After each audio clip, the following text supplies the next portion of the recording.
నిఖిల్, కావ్య వీళ్ళిద్దరికీ ఎంత పెద్ద క్రేజ్ ఉందో మనందరికీ తెలుసు.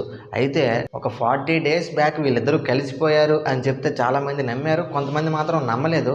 నమ్మకపోగా కొన్ని బ్యాడ్ కామెంట్స్ అయితే పెట్టారు. మళ్ళీ ఇంకో వీడియో చేశాను. ఆ బ్యాడ్ కామెంట్స్ పెట్టిన వాళ్ళకి ప్రూఫ్స్ అనేది చూపించాను. అయినా నమ్మలేదు. సరేలే, నమ్మకపోతే నమ్మకపోని నిఖిల్, కావ్య ఏదో ఒక రోజు ఓపెన్ అవుతారు, అప్పుడైనా నమ్ముతారులే అని వెయిట్ చేశా. మొన్న ఫైనల్గా ఒక ప్రోమో అయితే వచ్చింది. ప్రోమోలో నిఖిల్, కావ్య కలిసిపోయారు. ఆ ప్రోమోలో ఇంకేముందంటే ఇద్దరు సెకండ్ ఇచ్చుకుంటారు. ఇప్పుడు ఏమంటున్నారంటే వాళ్ళు కలిసింది సీరియల్స్లోనే కదరా, బయట ఏదో రియల్ లైఫ్లో కలిసిపోయినట్టు చెప్తావేంటి అని మళ్ళీ కామెంట్లు పెడుతున్నారు.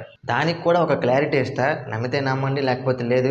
సారీ, కొంచెం బిజీగా ఉండడం వల్ల వీడియోస్ చేయడానికి లేట్ అవుతుంది. ఇంక ఇప్పటి నుంచి బ్యాక్ టు బ్యాక్ వీడియోస్ అయితే వస్తాయి. మరి అసలు విషయాలు ఏంటి, వాళ్ళిద్దరూ కలవడానికి మెయిన్ రీజన్ ఏంటి, అండ్ సీరియల్లో నిఖిల్ పాత్ర ఏంటి, కావ్య ఏం చేయబోతుంది, నిఖిల్ ఏం చేయబోతున్నాడు అనేది చాలా డీటెయిల్గా చెప్తా. స్కిప్ చేయకుండా ఈ వీడియో చివరి వరకు చూడండి. మీ అందరికీ క్లారిటీ రావాలంటే ఫస్ట్ నుంచి ఏం జరిగింది అనేది తెలిస్తే మీ అందరికీ ఒక క్లారిటీ అయితే వస్తుంది. ఫస్ట్లో స్టార్టింగ్లో బిగ్ బాస్లో ఉన్నప్పుడు నిఖిల్ తన లవ్ స్టోరీ చెప్పాడు, కానీ అమ్మాయి పేరు మాత్రం చెప్పలేదు. వెంటనే వితిన్ 2 అవర్స్లో కావ్య ఇన్స్టాగ్రామ్ స్టోరీ పెట్టింది, ఫేక్ పీపుల్స్ అది ఇది అని. నిఖిల్ చెప్పిన లవ్ స్టోరీ కావ్య గురించే అని కావ్య ఎందుకు అనుకుంది? వేరే ఇంకెవరి గురించైనా చెప్పు ఉండొచ్చు అని అనుకోవచ్చు కదా. అలా అనుకోలేదు. ఎందుకంటే వీళ్ళిద్దరిది 5 years రిలేషన్షిప్.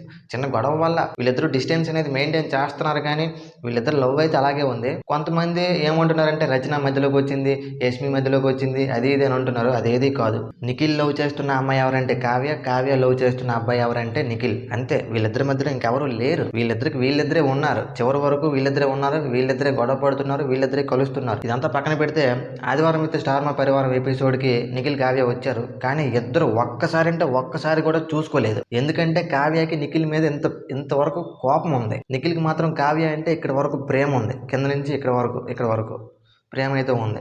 కానీ బయటికి ఎలా చెప్పాలో తెలియట్లేదు నిఖిల్కి. కావ్యకి పాపం అర్థం అవ్వట్లేదు. ఇది పక్కన పెడితే మళ్ళీ కావ్య ఆదివారం విత్ స్టార్ మా పరివారం ఎపిసోడ్కి వచ్చి తన హస్బెండ్కి కావాల్సిన కొన్ని క్వాలిటీస్ అనేవి బోర్డు మీద రాసింది. మనందరం చూసాం. ఓకే, మనందరం ఏమనుకున్నాం, కావ్యకి మరి ఇంకా నిఖిల్ మీద లవ్ లేదేమో అని అనుకున్నాం. ఎందుకంటే ఆ ఎపిసోడ్లో అలా చూపించారు, కావ్యని చాలా నెగిటివ్గా చూపించారు. దీంతో చాలామంది కావ్యని అయితే తిట్టడం, ట్రోల్ చేయడం అన్నీ చేశారు. దీని తర్వాత మన నిఖిల్ బేబీ ఉత్సవంలో చాలా ఎమోషనల్ అయ్యాడు. ఎందుకు అయ్యాడు? కావ్య కోసమే అయ్యాడు. ఆ విషయం నీకు తెలుసు, నాకు తెలుసు, మనందరికీ తెలుసు. అయినా అందరికీ ఎక్కడో ఒక 1% డౌట్ అయితే ఉంది. వాళ్ళిద్దరూ కలవలేదు అని మైండ్లో రన్ అవుతూనే ఉంది ప్రతి ఒక్కరికి. దానికి కూడా ఒక క్లారిటీ ఇస్తుంది. నిఖిల్ బిగ్ బాస్ విన్ అయిన తర్వాత చాలా మంచి ఆఫర్స్ అయితే వచ్చినాయి. నిఖిల్ తలుచుకుంటే ఇప్పుడు ఒక పెద్ద సినిమాలో హీరోగా చేయొచ్చు, ఒక పెద్ద సీరియల్లో హీరోగా చేయొచ్చు. కానీ చిన్ని సీరియల్లో సెకండ్ హీరోగా ఎందుకు వచ్చాడు చెప్పండి? ఎందుకు వచ్చాడు? కావ్య కోసమే వచ్చాడు. ఆ విషయం మీకు అర్థమైతే ఓకే, అర్థం కాకపోతే మరి నేనైతే ఇంకా చెప్పలేను క్లారిటీగా. ఎంతమంది ఎన్ని ఫేక్ రూమర్స్ చెప్పినా వాళ్ళిద్దరూ అయితే కలిసిపోయారు. కలవకపోతే ఆదివారం విత్ స్టార్ మా పరివారం ఎపిసోడ్లో ఫేస్ టు ఫేస్ మొఖాలు కళ్ళలో కళ్ళు పెట్టి చూడలేని వ్యక్తులు ఈ రోజు ప్రోమో చూస్తే ఇద్దరు సెకండ్ ఇచ్చుకొని ఫేస్ టు ఫేస్ గట్టిగా ఐ కాంటాక్ట్ కూడా ఇస్తారు. అది ఎలా సాధ్యమవుద్ది? ఒకసారి ఆలోచించండి. ఇవేవి తెలియక ఒక పిల్ల బచ్చేకట్టు ఫేస్ మాస్క్ వేసుకొని వీడియోస్ చేస్తాడు, నాకు బ్యాడ్ కామెంట్స్ పెడతాడు. వాడికి 30K సబ్స్క్రైబర్స్ ఎలా వచ్చారు నాకు ఇప్పటికీ అర్థం కావట్లేదు. సో అది ఫైనల్గా ఏం చెప్తానంటే, ఇంతకు ముందు షోస్లో వీళ్ళిద్దరూ ఫేస్ టు ఫేస్ చూడలేని వ్యక్తులు ఈరోజు సీరియల్స్లో ఇద్దరు కలిసి నటిస్తున్నారంటే ఆల్మోస్ట్ ఒక 70% కలిసిపోయినట్టే.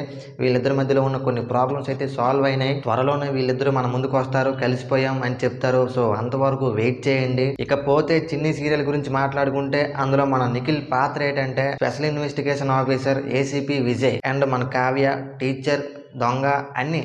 మీకు సింపుల్గా చెప్పాలంటే దొంగ పోలీస్ గేమ్ ఇది. చాలా ట్విస్ట్లు ఉంటాయి, మలుపులు ఉంటాయి, మంచి లవ్ కూడా ఉంటుంది. మీరు వెయిట్ చేయండి. చిన్ని సీరియల్లో మీరు ఎక్స్పెక్ట్ చేయలేని లవ్ అయితే చూస్తారు చిన్ని సీరియల్లో నిఖిల్, కావ్యకి సంబంధించి. సో ఇది జరిగిన అసలు విషయం. మరి దీని మీద మీ ఒపీనియన్ ఏంటో కామెంట్ చేయండి. అలాగే మీకు క్లారిటీ వచ్చిందో లేదో కూడా కామెంట్ చేయండి. ఇంకా ఏమైనా డౌట్స్ ఉంటే ఇన్స్టాగ్రామ్లో DM చేయండి, క్లారిటీ ఇస్తా.